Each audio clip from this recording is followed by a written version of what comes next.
And we're live. And thank you, Larry, the Liberty Guy. Welcome to another episode of In the Dugout. I am your host, Mike Stenhouse. Okay, so, you know, it's legislative season here in Rhode Island, and the assault on our liberties and on our freedoms, on business, on our pocketbooks, it's unbelievable. It really is. If you monitor legislation like we do, the assault from every corner of the progressive left on every conceivable issue, cultural, tax, business. I mean, you name it, they are assaulting, and it's really too much. It's really too much for groups like ours to be able to respond to all the time. Thank God we have this show where we can expose a lot of issues here on In the Dugout. We can't necessarily fight them legislatively. It takes a lot of effort, but we can raise awareness and hope that you'll choose to do something about it. So today we're actually going to talk about a good bill today. And we have a special guest on in about 20 minutes from Americans for Tax Reform. As those of you who know, that's Grover Norquist's group, the anti-tax warrior. So we're going to have a special guest about a bill that would reinstate or make it legal again for vape shops to sell flavored vape products. It was ridiculous that they were shut down last year based on false information. Again, false narratives, false information leads to bad public policy. It's crazy the way this is happening in America right now. Okay, also on today's show, we'll talk about how you can say no to the Tci Gas Tax. Again, we don't know new Governor McKee's position on this, so we'll talk about that. I've got some commentary, which will take up most of the first 20 minutes or so, and I'm going to ask your help in that. Okay, I've kind of got a theme, one small pandemic year for man, one giant socialist lurch for mankind. I mean, it's unbelievable how the left has used this pandemic to advance their socialist agenda. It really is. And I'll go into some. I haven't fully developed that storyline yet, and I'm going to ask your help for some other maybe points to that story. And then the end of our show today, we're going to have Judge Bob Flanders. Many of you remember him as a former state Supreme Court Associate Justice. He was also a U.S. senatorial candidate against Sheldon Whitehouse a few years ago. And he's going to talk about some of the bills we reviewed yesterday with Justin Katz that were not only astoundingly immoral and just flat out stupid, but might be unconstitutional if anyone ever challenged it. So we'll get Judge Flanders' opinion on that. And we'll get his opinion on the latest antics of Rhode Island Senator Sheldon Whitehouse, who is at it again with his dark money. Between climate change and dark money, that's all that Sheldon Whitehouse knows how to talk about. And he's got another, believe it or not, he's threatening the United States Supreme Court. So we'll get into that a little bit. Okay, tomorrow, or Thursday, of course, at the second half of the hour, we'll always have Dr. Andrew Bostomon to talk about all things COVID, his latest take on data he's been studying and analyzing. I'm gonna have a little commentary on woke or weak. I mean, it's become pretty obvious to me that the people who are woke are just emotionally weak. They can't tolerate any ripple in their life.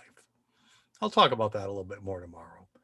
And then we're going to have a guest back for maybe the third time, more on this Black Lives Matter flag controversy at the Veterans Memorial in the town of Barrington. You won't believe what's going on there now, the latest insult to veterans. We'll talk about that tomorrow with Paul Dukinos on In the Dugout. Okay, let me grab a sip of water before we start batting practice. Batting practice is where I put on my cap since Bob Flanders is a Brown graduate, I had a counter with my Harvard cap today. And but batting practice when we do some quick hitters before we get into the main topics of the day. All right. Did you know there's a new MAGA out there? Did you know that? Make Andrew go away. I like to do the funnies. I think political satire is probably as good as there is out there. So I thought this one was pretty clever. Of course, you all know that Governor Andrew Cuomo is under attack, not just from Republicans in New York for ostensibly for these sexual harassment charges, but he's also in big trouble for the nursing home deaths that his policies exacerbated. And we have the same problem here in Rhode Island, just nobody talks about it. Nobody in our media, nobody in national media. But, in our state, we had a directive as well, at least anyway for the veterans home, where sick staff could go back while they were infected. This is early on, last April and May. It's crazy. I think the order's still in effect. But anyway, okay, other quick hits here in batting practice. So the House today, apparently, the United States House of Representatives apparently passed today the massive omnibus stimulus package. Now, it wasn't supposed to be an omnibus. Omnibus means including all kinds of things. It was supposed to be a COVID relief package. Instead, as you probably heard on the news, less than 9% of the bill spends of the apparently $1.9 trillion. You see that with the T, $1.9 trillion. All but a couple $100,000 of that, a couple $100 billion of that. Oh, just a couple $100 billion. Jeez, the numbers we talk about casually these days, it's unbelievable. But apparently only about 9% of that is actually going towards vaccines or anything COVID related. The rest is just giveaways, and you won't believe some of the things. So all Republicans voted no, and they did bring to the floor many amendments. I'm going to go through some of those just so you know some of the things that are in the bill that Republicans tried to get out of the bill, but all these amendment propositions failed. Okay, they all pretty much fail right along party votes. Senator Cassidy wanted to make sure that the assistance that's going into education to reopen also could go to non-public schools, private schools, Catholic schools. But that amendment was defeated. So that means that all the money, which is apparently about $135 billion, is going to go to public teacher unions and the larger educational swamp, if you would. All right, that amendment was defeated. Senator Fisher had a amendment fail that would have prevented a $5 billion earmark for Governor Cuomo, who were just in New York to upgrade their transit system. What does that have to do with COVID-19? Nothing. A failed amendment by Senator Cotton would have prevented some of this, quote, stimulus money going to sanctuary cities who refuse to work with the federal government in identifying illegal immigrant criminals. But we know Democrats and the left love illegal immigration, and so that was defeated. Senator Cruz had an amendment that would have provided children with an in-person educational option if their school wasn't open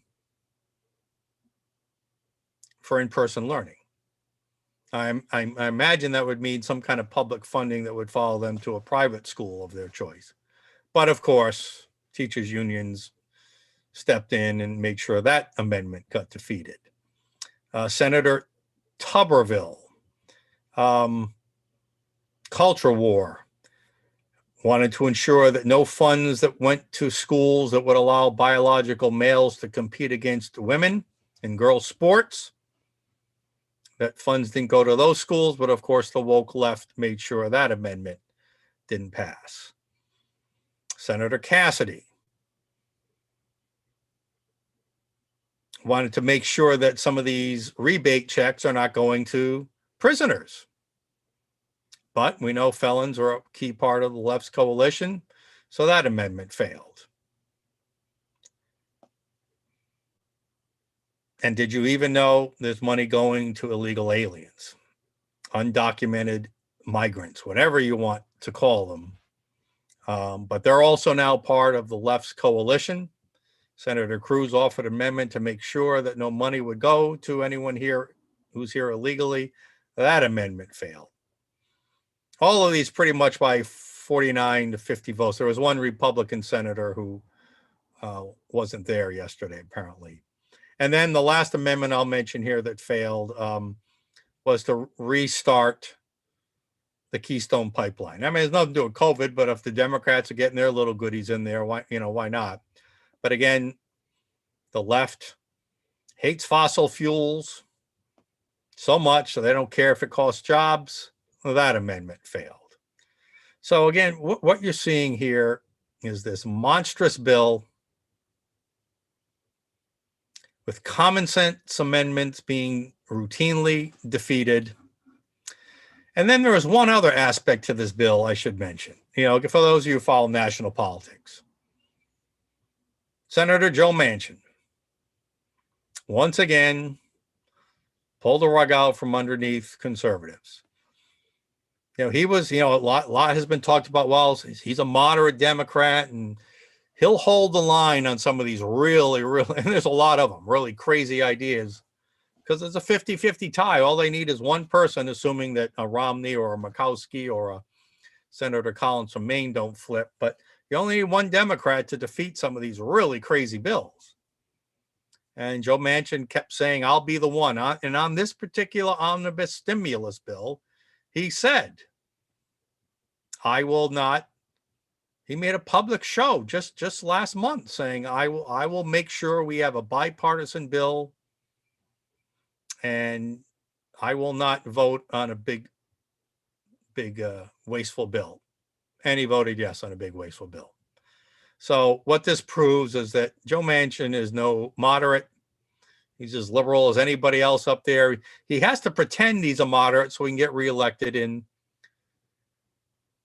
West Virginia. And this is the same thing that Nicholas Mattiello did in Rhode Island. He kept trying to tell you, I'm a moderate Democrat and I'm going to stand up against the hard progressive left, but yet he kept letting hard progressive left bills through, including the big abortion bill a few years ago. Joe Manchin's trying to, and it worked for a while with Mattiello, right? It worked for a while. He got reelected many times. But that story, that dog didn't hunt much no more. That was about as good as I can do for a West Virginia accent. And I don't know if it's going to catch up with Joe Manchin at some point, but he's been trying to make it seem like he's a moderate Democrat, but he keeps doing the liberal progressive thing. Okay, here's an interesting story. Speaking of partisan politics, let me share this with you. So apparently, in Nevada, in their Democrat Party, socialist Democrats have officially took control of the official, I guess, executive director and a controlling number of seats on whatever their central committee or board would be. And in Nevada, there were apparently some principled Democrat staff who resigned en masse. No, we're not going to go along. We can talk about unity all we want, but we're not going to go along with the socialist progressive agenda in Nevada. So we always hear about the rifts within, the conservative party. Now you got a major rift here in the Democrat Party in Nevada. We'll see if that spreads. We've long been talking about on this show. I don't know how long the left can hold progressive socialists in lockstep with more traditional, moderate Kennedy type Democrats. They've managed to hold them together so far, but I don't know how much longer. Okay, today, our center, as we promised yesterday, our center is now giving you an option to say no to the TCI gas tax. And here is how you can do it. Go to rifreedom.org/TCI action. And there's a form there you can fill out. Here's the text right here in the blue that will get sent to the governor, the Speaker of the House, the Senate President, the House majority and minority leaders, and the Senate majority and minority leaders. And you'll be able to express that you don't want to be charged an extra $1,200 a year at the fuel pump and via increased product and food prices, because it's going to increase the cost of truck delivered or other road delivered goods and foods and services. So our report we put out, tell them, Joe Biden's administration we've already seen gasoline tax increases because of his anti-fossil fuel policies of about 30 to 40 cents a gallon. This, in a few years, will also raise the price of gasoline. On top of that, another 30, 40 cents a gallon. So go to rifreedom.org/TCI action. You can see it up here in the URL. And go ahead and please fill out that form and let your elected officials know you don't want an increased massive gas tax. Okay. One small pandemic year for man, one giant socialist lurch for mankind. I think I'm going to write a big piece on this. And I want you to help me. I'll look for your comments in here on the YouTube comments. A year ago, it would have been inconceivable to see some of the components of the socialist agenda move so quickly, not only just to become popular, but to actually become law. It's stunning. And the left brilliantly used the pandemic as an excuse to move that agenda forward. And I'm going to go through some of the reasons how, and I'll ask you, give me a few other examples. I know I'm missing a bunch because I didn't get to spend a lot of time on this today. But here are some thoughts on this. So we know that, as has been famously said, never let a crisis go to waste. So when there's a crisis, we can scare the people and we can convince them that our agenda is in their own good, and therefore we can get it turned into law or convince the public to support it. And certainly you don't have to say much to convince the aligned media and the major corporations, in today's woke culture. So the false narrative was immediately created. After about a month of the pandemic, the narrative shifted and it became a false narrative. Now, the COVID was real. The false narrative was how devastating it would be. And the false narrative was what we should do to prevent it from getting worse. And that anybody who disagreed with that would be canceled. Again, they had to create the fear, use the crisis to create the fear so we can move our agenda forward. So we saw power-drunk governors and federal bureaucrats basically assume dictatorial type emergency control. Control they never imagined they could have held, power they never before imagined they could have held unilaterally. In states like ours, damn be the General Assembly. Well, the General Assembly had rights to overturn. They weren't going to speak out against a fellow Democrat.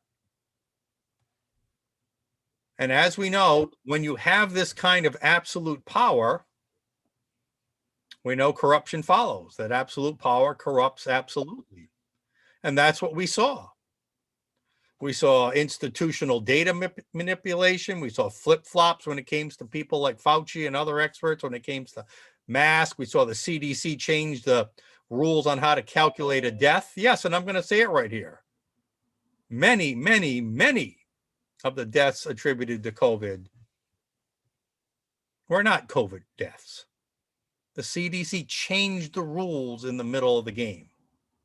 The cancel culture was established to shut down any dissenting voices. Again, all this happened in the past year. And Americans dutifully obeyed without any scientific evidence, data evidence. I mean, there's no evidence in the past that masks could stop an airborne virus. There's no evidence in the past that lockdowns would stop the spread. But yet that's what our corrupt, power-hungry leaders told us to do. And we, the people, or maybe I should say we, the sheeple, obligingly went along and say, yes, master. Yes, political class leaders, whatever you tell us, we'll do it. And the ruling class learned, wow, we can ask them to do almost anything we want, and they'll do it if we put enough fear in them. It's a sad commentary, folks. That's how communism works. That's how socialism works. And we bought the argument. These lockdowns crushed, especially the lower income working class families. But again, we bought it because they told us it was all for our own good, and we believed it. You know, we had a false narrative on police racism. That was a false narrative. But they use it to divide the country, to create more fear, and to move their agenda forward. We saw that aligned, I'll call them domestic terrorist groups, Seattle, Portland, Minnesota, and elsewhere. They were given a pass. But yet unaligned patriot groups who illegally, yes, invaded the Capitol building were excoriated and are being hunted down like they're real terrorists. Time magazine, major piece on how corporations aligned with government to rig the presidential election. Maybe not, rig is not the right word, but to influence it anyway. Spending money probably in illegal ways, hiding, the news media, hiding stories, promoting stories favorable to one side, hiding them that hurt the other side. Time magazine wrote a big expose admitting to all that. We saw election laws changed. Our maxim is easy to vote, hard to cheat. But election laws were changed to make it easy to vote and easy to cheat. And cheating did go on. And now, both at the federal level, and we'll talk about more of this later, and the state level, to looking to enshrine that open path to cheating process in our state and federal laws. Opening up the borders, just in the chance that they find a way to vote. We know who they'll vote for. Even a guy like Joe Biden, who I don't think probably was a socialist or is a socialist, but he's being controlled now by the socialist left. It's obvious. I mean, it's crazy these first couple of months or less than that in him. And now, finally, we see free money for people in this massive stimulus bill, omnibus bill that's just spending money everywhere, bailing out bad habits in states, spending money where we don't need to spend it, and certainly has no relation to COVID, and spending so much money on rebate checks and unemployment insurance supplements that we're really getting close to universal basic income. Just print money. Who cares about this? Is called the modern monetary theory, MMT. Just print money to support people. How far before we're just guaranteeing incomes to every American? Who's going to want to work then? How are we going to be a productive nation then? So Again, one small pandemic year for man, one giant socialist lurch for mankind. All right, I see that our first guest is on the air, and that is Tim Andrews from Americans for Tax Reform. Tim, welcome to In the Dugout. All right, why don't you unmute yourself, Tim? Sorry, I There we hope you can go. hear me now. Thanks so much for having me on the show. All right, good. Now we got a tradition here. I don't know if we forewarned you or not, but we're in the dugout, so we wear baseball caps. You got a cap you can wear? I don't. I was trying to get one in time, but as you may tell from my accent, I'm not from originally around these parts, and I just don't happen to own a baseball cap. But Well, it doesn't have to be a baseball cap. Any chapeau will do. Any chapeau. So next time we'll warn you, don't let it happen again, okay? I Okay. promise I won't let it happen again. Okay. All right, Tim. So you're tell us, so you work for Grover Norquist over there at Americans for Tax Reform. I do. Yes, it's a great place to work, fighting for taxpayers and consumers against, as you were talking about, the ever-encroaching socialism and big government and regulations. Now you kind of have some of that in England, don't you?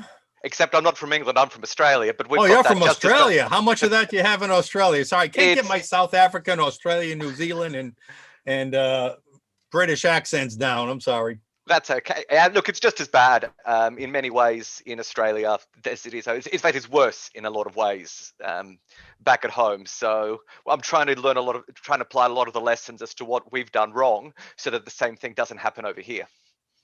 Well, how long you been in America? 2.5 years now. Well, good. I look forward to meeting you at an upcoming ATR event once we can start meeting safely again. I miss Grover's great event. So anyway, okay. So you are the Director of Consumer Issues for Americans for Tax Reform. And one of those consumer issues that Grover and your group has been involved with, and I'm sure you for years, is the issue of vaping freedom, right? That vapors are being, again, I talked about false narratives, right? In my comments, you may not have heard the beginning of my comments. But this anti-vaping is large. This whole mania isn't it predicated on a false narrative? No, absolutely. The science is now overwhelmingly clear. There are thousands of studies out there, all of which say unequivocally that vaping is 95% safer than smoking traditional combustible cigarettes. It will save lives. In fact, according to probably the leading study on this by Georgetown University Medical Center, if a majority of smokers in the US took up vaping, 6.6 million lives will be saved. All right, so you're saying that if smokers convert to vaping, that will save lives. Absolutely, because okay. Vaping does. There's probably not too many people that disagree with that. They might disagree with how many people might convert. The argument seems to be, yeah, but we don't want young people starting vaping. Why should they incur any new risk? They're not a prior smoker. They're just young people. So that's really where all the mania is coming from. We don't want young people to start this. So talk about vaping for young people. Is it dangerous? Sure. So look, obviously it's best if nobody takes up vaping if they're not a former smoker. If you're a young person, don't take up vaping.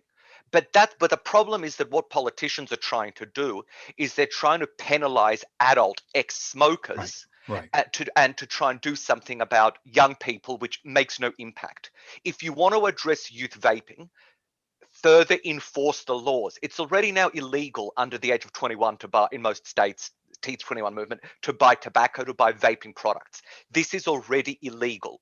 Enforce the current laws against youth use. Don't bring in new laws to penalize adults. And they say things like, well, flavors only affect kids. The only reason there are flavors is because of kids. Again, though, the evidence isn't true. I know a lot of adults like menthol and things like that. Exactly. Even cigarettes, right? In fact, even more than that, because there have now been studies. There was a new study that came out last week that the majority of smokers who quit and start vaping do it for flavors, but it has no impact on kids. If a kid wants to try something because they think it's cool because it's illegal, they're going to try it anyway. So when states like San Francisco banned flavored vapes, which is what Rhode Island did, youth smoking rates went up. No change in youth vaping rates, and adult smoking rates went up. So banning flavors, which is what Rhode Island did, and now some people are trying to undo. Do we is have that something kind of data in Rhode Island? that data hasn't come out yet because the ban was only came in mid last year under Right. questionable constitutional reasoning by your governor, who just decided to bypass the legislator and Yeah, impose it a was ban. about 15 months ago, if I recall. Yeah. So that hasn't that with the data on Rhode Island hasn't come out yet, but I'm sure it'll be the same as in pretty much everywhere else. That flavor bans no impact on youth use, but you'll get more adult smokers continuing to smoke deadly cigarettes. All right. Before we get into the legislation, Tim, and thank you for being very informative and brief with your answers. You're really good. You're really good at this. Most people we get, including myself, just, you can't go. So thank you. All right. Now, tell me something at the federal level. So Rhode Island banned flavored vapes a little over a year ago, 15, 16 months ago. I know under the Trump administration, they were looking at some kind of federal policy on that. Did anything ever come of that? Sure. So yes, but it wasn't anywhere near the scope of what happened in Rhode Island. So what happened in Rhode Island is there are basically two types of electronic cigarettes. There's the ones you can get in the convenience store where you just buy a little pod, put it in, throw it away, and that's the one that and the other one is your small businesses which set up what's called open systems, where they customize, they make their own products, they try and work with you and try and find something that will appeal to you and will help you quit smoking the most. So that's your small business ones. The Trump administration said, yeah, look, if you're just getting something at the convenience store, there's too much risk for kids, and we'll ban flavors except for menthol, for those products that you'd get at your convenience store. But they kept it legal for your small businesses who make their own products. The Rhode Island ban just bans all flavors, no questions asked, which destroyed the small businesses because their entire business model Right. was trying to work with smokers to find the Right. flavor And that'll help we them quit the stuck up. most. We spoke out against the ban for shutting down. I mean, I don't think we interviewed on our show, but I've met with some of the people from the Rhode Island Vaping Association and shops, and shops shut down, people were fired, and all again on a false narrative. Now, one thing that was true, there were some highly publicized deaths from vaping about a year and a half, two ago, but as it turned out, and correct me if I'm wrong, almost all of those deaths were from basically under-the-counter, illicit, non-brand, basically just dangerous substances that weren't what you would normally buy at a real vape shop or something. But more than that, they were THC substances. They weren't nicotine substances. Okay. They were THC substances which were laced with vitamin E acetate. So it was an oil that, because like nicotine is dissoluble with water. So your normal electronic cigarette, it's just dissolved in water and you're inhaling water vapor. Bit more complicated, but essentially, for marijuana, cannabis, THC, they cut it with oils, and that was the deadly oil that clogged up people's lungs. But the point being, these were kind of like black market products, yes, right? Absolutely, they were black market, illicit. Okay, I mean these aren't. Products. So what I'm trying to get at is, if you go to a reputable vape shop or even a convenience store with a brand name on it, you're going to get a safe, relatively safe product. Yes, right? Absolutely. If you buy from somebody on a street corner, you could be in trouble, right? That's right. Yes. Okay, so I just want to make sure we address that, because there were those highly publicized deaths. It's amazing how the media weaves this false narrative and tries to make it seem like these other products that are much safer. Okay, so there's legislation this year, House Bill 5548 in the Rhode Island General Assembly. And as it turns out, it's sponsored by a number, at least the lead sponsor is a fairly progressive woman, from the left, who I remember reading her op-ed about 15 months ago about how she disagreed with the governor on this. She's one of the, tell us what this bill would do. Sure. So look, this is unfortunately far too rare case in my experience where you have a progressive Democrat who actually looked at the evidence and actually said, look, we need to do something about this. And that's So Julie Casimiro's. that's Right? That's that's Senator. Julie That's Casimiro. Representative Julie Casimiro. Representative Casimiro. That's correct. Yes, the bill was debated in the House committee on Monday night. It was a lengthy committee hearing because I think with all the bills they were going through, it finished at about 1 o'clock in the morning. So I do have to commend some of your representatives for their perseverance and for everyone who was calling in. We had vape users calling in at about 11 o'clock at night, And just did you talking about testify? their testimony. I did, yes. I was fortunate to be able to testify, but it was good to hear that so many committee members trying to actually listen to and engage with members. And my understanding is that the committee hasn't made a decision yet. So if any one of your listeners is able to contact and reach out to either your local lawmaker, but particularly the health committee members, that I think would be really appreciated because this could go either way. And this How would you could say give that? So what would the bill do exactly? So the main part of the bill is it would legalize flavors, which would allow small business vape stores to open back up in Rhode Island. So again, these are small business owners who may want to go back. I mean, these are people who have spent their lives, set up businesses trying to help people quit smoking. So they've saved up, they've employed people, they've built a business trying to help people quit smoking. Their business was made illegal. So this bill will potentially let them come back, let them return, will legalize it, and will help people quit. So there are some other in exchange for that legalizing it, there are some regulations on there when it comes to labeling and marketing and stuff like that. Are those all acceptable to you and to the Rhode Island Vape Association? Look, there's always ways that things can be slightly improved and slightly tweaked. At the moment, I think the most important thing for Rhode Island vapors is let's get it legal again.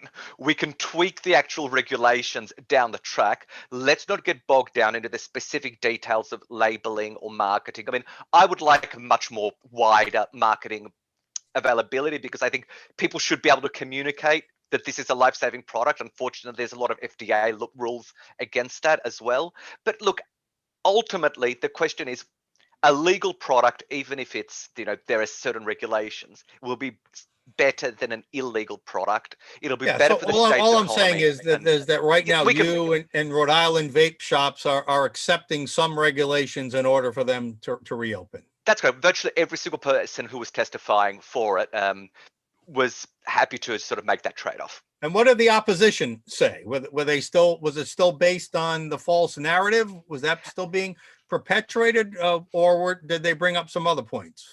No, it was. There were only about, of the 200 or so people who were signed up to testify, only about 3 people were in opposition to this bill. Wow. And like 197 to 3? Something like that, yes. Although they didn't get through all 197, but otherwise we would still be in the committee hearing it now.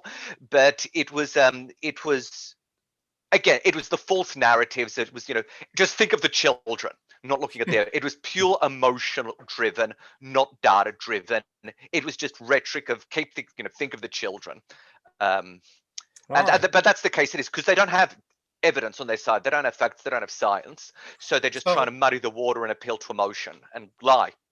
Well, you've been very informative. The way things work in Rhode Island, in case no one told you, is almost, yes, every single bill is held for further study. And then leadership at its whim, and you're right, if people urge the bill sponsor or leadership to move it, at its whim, it could bring it up anytime it decides for a committee vote with just a couple of days notice. And then it would move, in this case, this House bill would move over to the Senate. Do you know if there are any Senate sponsors willing for this? I don't know the answer to that question at the moment. I'm sorry. We'll try to get someone from the Rhode Island Vaping Association on. I did reach out today, but I wasn't able to secure anyone on short notice. All right, Tim Andrews, thank you very much. Welcome to America from the land down below from Australia. And we'll have you back on as this bill develops. But thank you. And I'll make sure to have appropriate headwear for the next time. Yes, you will. Yeah, nice Aussie. Yeah, something Aussie. That would be great. I'll make sure to have it. Okay, a cricket cap. What do they wear down there? You play cricket? Yeah, I can get a cricket cap. All right, Tim. We'll talk to you real soon. All right, thank you.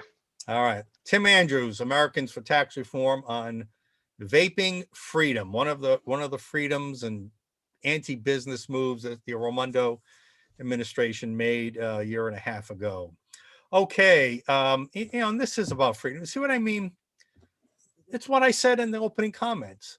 There's this false narrative created to be politically correct. Somehow these stories get started that vaping is going to kill you automatically. And then based on these false narratives, bad bills and regulations and that cost jobs, cost businesses get implemented. It's maddening the way this pattern is happening. All right, let's go on to our big guy guest, and who he does have a cap on, former Rhode Island Supreme Court Associate Justice, Judge Robert Flanders. The judge is in the house. Judge, what cap you got on today? That is a Dunes Club tennis cap. Tennis has supplanted baseball now that my wife put me on waivers a few years ago. And so I'm an active tennis player. And in the summers, I play down in Narragansett and also at the Warwick Heights Tennis Club and also at Tennis Rhode Island during the winter. So this is my tennis cap. I'm going to have to publicly shame you. Uh-oh. Many times I've invited you to let me come hit a few tennis balls with you, but I know you're afraid of me. Even though I haven't hit a tennis ball in 5 years, I know you're afraid of me. So I'm going to shame you until you invite me to hit a few. I'm afraid I won't be able to fit on the court with you. Yeah, I've lost 10 pounds in the last month. Does that matter? All right, yeah, that might do it. Okay. Yeah, let's do it. Does that get me over the hump? Okay. Hey, so yesterday, thanks again. By the way, I should, for disclosure, just state that Judge Flanders is on our center's board of directors, and it's been coming up on about 2 years after your race for the U.S. Senate against Sheldon Whitehouse. All right, I'm going to share a screen with. Well, first, before I do that, I want to look up the bill numbers here that we're talking about. 5905. Remember that one, Judge. So on our website, I want to show people that they can do this too. You can go right up here to rifreedom.org/bills, and you can do just what I'm doing. So I'm going to click over on the filter next to bill number, and I'm going to put in 5905. And here's the bill.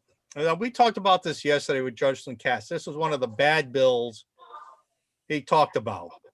And surprisingly, it even had a Republican sponsor.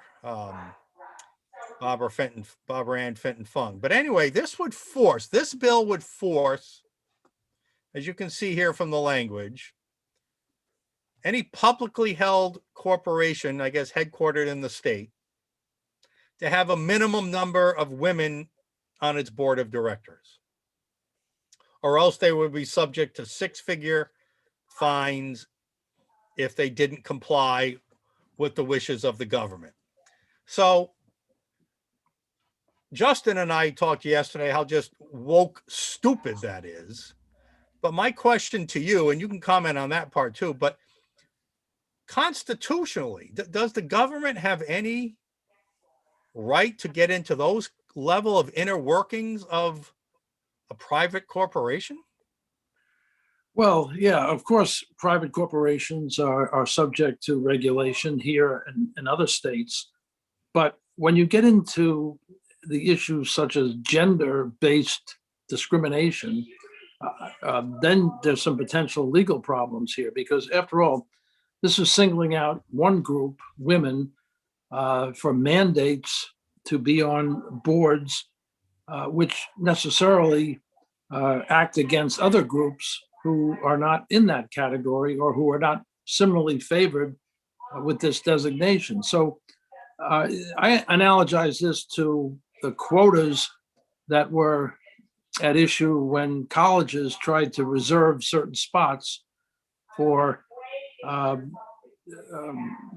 minorities and others. And the courts were very leery about that and would not allow out and out quota systems to prevail. I mean, they ultimately they said diversity could be one of the considerations that public colleges take into account when they make admissions decisions. But to actually set aside quotas So you would you would categorize this as a quota. To me, it's analogous to that, certainly. They're saying you have to have a certain quota of women on public boards of directors. That makes sense. We didn't use that term yesterday, but that's what it is. Now, have quotas then generally been deemed to be unconstitutional in the past? Well, certainly in the context of higher education, they have. What the court has said is that you can take race into account as one of the factors, but it can't be the only factor that's results in setting aside places in colleges for people of a certain race, because that's discrimination against others who are not of that race. Right. So quotas, in essence, while promoting one specified class of people, you can argue discriminates against the other class of person, right? Yes, exactly. So, and look, corporations are diversifying their boards of directors and their C-suites, their executives, without mandates. For example, Massachusetts now has, of the 100 top companies, all of them have at least one woman on their board of directors in terms of their public companies. In this case, you need to be closer to 40 to 50%. That's what this bill says. Well, yeah. In other words, they're trying to mandate it. I don't think that Massachusetts is mandating it. It's happening organically. I agree. And corporations want to do right and present themselves in a way that's more acceptable to their customers and their shareholders. And so this is happening. But this is one of these bad ideas, I think, that is another one of these freedom-crushing mandates. Yeah, sure, that is. That it comes out. And as you said, it's surprising that Fenton Fung, a Republican, one would have thought, is putting her stamp of approval as one of the sponsors of this bill, because this is not something that traditionally Republicans are not pro mandates of this kind, which, as I said, are restrictions on freedom and prosperity, frankly, which is what we're all about. And as we can see, it's all women who are sponsoring this bill. Listen, it's one thing to demand equal opportunity for women, but as you know, Judge, legally it's on very thin ice, and morally it's immoral to mandate equal outcomes, which is what this bill is trying to do, right? Right, and that is something that repeatedly gets conflated. Equal opportunity is one thing. Equal outcomes is socialism, frankly. Right. Exactly. That's where we're headed with this kind of stuff. So it's unfortunate. Hopefully, the General Assembly, in its wisdom, will not a lot of that. Will look through this, and the draconian fines are also shocking. Yes, $100,000 for failing to file. Yep. We were joking yesterday, and I don't know if there's any legal precedent for this, but let's say a board of directors had 12 men and 2 women. Couldn't just 4 men sign a piece of paper today, I identify as a woman, and that'll pass the test? Under this bill, it's whatever you quote identify as that is the critical test. So talk about a liberal test. Well, that's kind of what I'm asking is, have you seen any legal definition of what identify means? What do you have to do? Do you have to let the motor vehicles know? Do you have to let the government know? Do you just wish it out loud one day? What constitutes identifying legally? Yeah, I don't know the answer to that. Obviously, there are all sorts of forms that we have to fill out and file where you check a box as to who you are, and I suppose that might be one means of supporting whether you quote identify, but you're right. Then it I has could to really be specified. unidentify the next day, right? Yeah, That's I don't silly, know. right? What I'm getting at, it's silly, right? Yeah, I don't know that there should be one litmus test, but we certainly have all sorts of people quote identifying who we would be shocked to think are identifying as somebody of the opposite gender. All right, and just quickly, I want to get to two more issues with you. My original question, so forgetting this particular quota issue, have you seen in your experience as a judge and as a lawyer that government can impose any kind of mandate on this level of inner working of a private sector company? Well, to be sure, the government imposes all sorts of mandates on private sector companies. They require you to file articles of incorporation. They require you to file annual reports, to pay fees. So yes, it is not unusual. In fact, one of the complaints we have is that government imposes all too many. Well, those are kind of on product and outcomes like that, but I'm talking about the actual inner structure of a company. This gets at the structural foundation of these corporations. And have you ever seen government go there constitutionally? Well, government, they do specify, in some cases, the number of people who have to be on boards, and whether they have to have officers, and if so, in what offices they hold. So all right. This happens. It's what's so offensive about this is it's effectively putting a governmental thumb on a gender-based discrimination. Yep. That's what's so bad about this. It's not that we don't have. Look, Mike, you and I talk about constantly. There's too many regulations of all sorts that government imposes on business. So it's not the idea of regulation so much as it is the substance of what this regulation is about. All right, let's go to the next bill. So again, I'm going back to rafreedom.org/bills 5037. All right, so this is the Born Alive Infant Protection Act, put in by Representative Ramon Perez, who we had on this show some weeks ago, whose daughter was born prematurely. Oh, I can't remember, daughter or son, I don't remember. Whose baby was born prematurely, and the medical staff did nothing to try to help. They just let the baby die. So this bill would say no matter what the circumstances, you're born alive.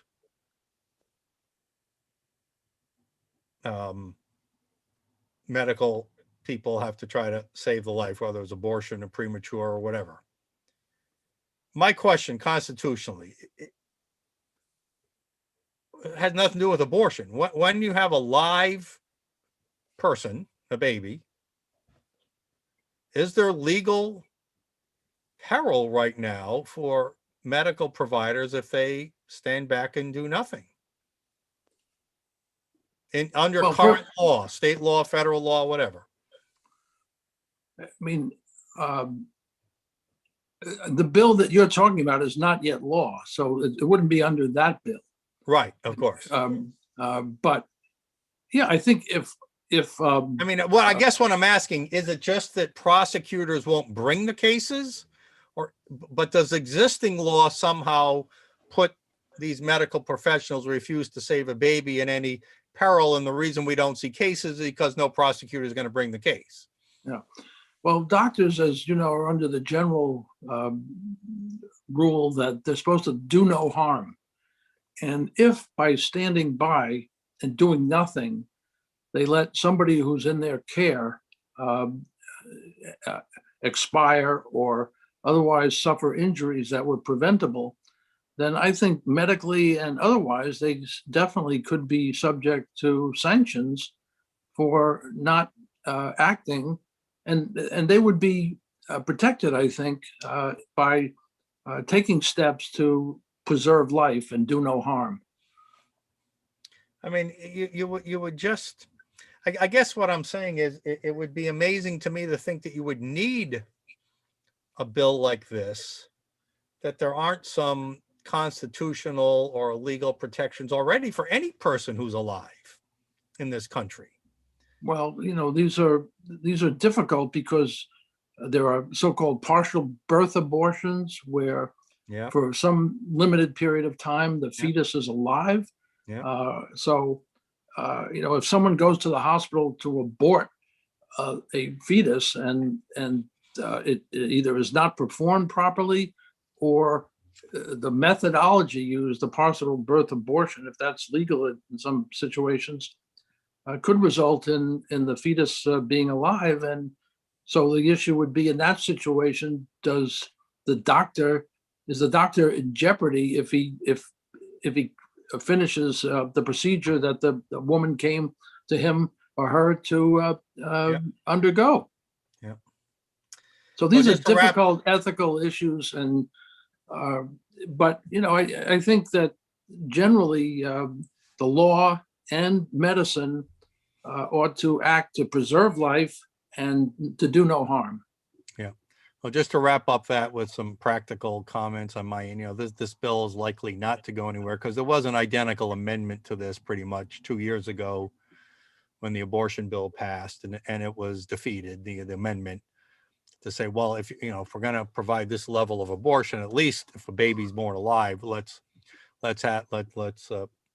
pass this amendment that would say we try to save it life. That was defeated. And the General Assembly has gotten even more progressive left in the last 2 years. So I don't think that bill will go anywhere. Again, it's just a shame that we even need a bill like that. That's my comment. You would think that common sense and existing law would protect that. All right, last, you have time for one more issue, Sure. Judge Flanders? So your former opponent, Sheldon Whitehouse, is at it again. Did you see today's Wall Street Journal article? I did. The Journal is not letting Sheldon skate on these issues for sure. They're calling him out whenever they see him stepping over the line, which is regularly when it comes to the Supreme Court. And now he's got something called an amicus act that he's trying to get passed, which would basically require all of these groups that file so-called friend of the court briefs with the Supreme Court to disclose not only the folks who contribute to the filing of the brief, but also any and all donors to whatever organization wants to file one of these friends of the court briefs. And that is what's so problematic. And Senator Whitehouse is lobbying to have the Congress basically step on the toes of the court and mandate that the court require the disclosure of all donors to these friend of the court situations and entities that submit these briefs. So notwithstanding the technicality of what he's trying to do, what struck me in the article was the blatant disrespect for the United States Supreme Court that Sheldon Whitehouse, in talking about this, exhibited. Apparently he's holding, probably today, as we're talking, or earlier today, he's holding a Senate Judiciary Committee hearing entitled, "What's Wrong with the Supreme Court? The Big Money Assault on Our Judiciary." Mm-hmm. I mean, this is a United States senator basically presuming, if not threatening, the Supreme Court to divulge. He's also talking about, divulging. I don't even know what he's saying here. I mean, do you know what he's even trying? I mean, we know he's been a fanatic maniac on dark money when he himself has been a recipient of dark money. You know that in your campaign against him, it probably helped him defeat you. But what is this attack on the Supreme Court he's initiating? Well, because he resents and is trying to blunt the fact that recently more conservative justices than Senator Whitehouse would like have been appointed by Republican presidents and now constitute a majority. And the unfortunate part is that apparently the Chief Justice Roberts, when Senator Whitehouse filed an amicus brief with 5 other senators, I think, threatening to rejigger the court and pack it with additional Democratic appointed judges if Justice Roberts and his colleagues didn't come to his way of thinking on a gun case before the court. Right. He outright threatened that, right? Yeah. And so this is sort of him revisiting that same sort of intimidation that he's trying to do. And the sad part is that since then, Chief Justice Roberts has sided with some of his liberal colleagues in more cases. It seems like the intimidation worked. Yeah, that's the saddest part of all. And the reason it's working is because Justice Roberts is what he says is an institutionalist, meaning he's politically sensitive, and the last thing he wants is to give a Democratic controlled Congress the ability to rejigger the court or get involved in its internal workings. And so he's trying to apparently head it off by modifying his judicial decisions in ways that are surprising and shocking, given his track record as being supposedly a conservative, and now he's going the other way. So going back to White House and what you originally said, you know, in his donor disclosure, black money mania, you know, he obviously is hypocritical on this, and that he wants some groups to have a right to free association and other groups not. As in all cases with liberals, he and his liberal friends will be the judge of who can have that freedom and who can't. Yeah, well, what's interesting is that the ACLU and other more liberal groups are even joining with the Chamber of Commerce and other such groups opposing this thing. Because, look, when organizations are required to disclose all their donors, they're subject to intimidation from the likes of Senator Whitehouse, who wants to know who's funding these organizations that he doesn't agree with. But it's a one-way street. He seems to have blinders when it comes to the left-leaning groups that support him and his liberal progressive colleagues. But when it comes to the conservative groups, he's all over disclosure, and all of that. You remember a few years ago when the IRS head was giving conservative groups a hard time when they were trying to qualify for tax-exempt treatment? That was Senator Whitehouse pushing that. Right. We know that this is another example of his bullying, and what is shocking is that he's seemingly being successful at the highest judicial levels.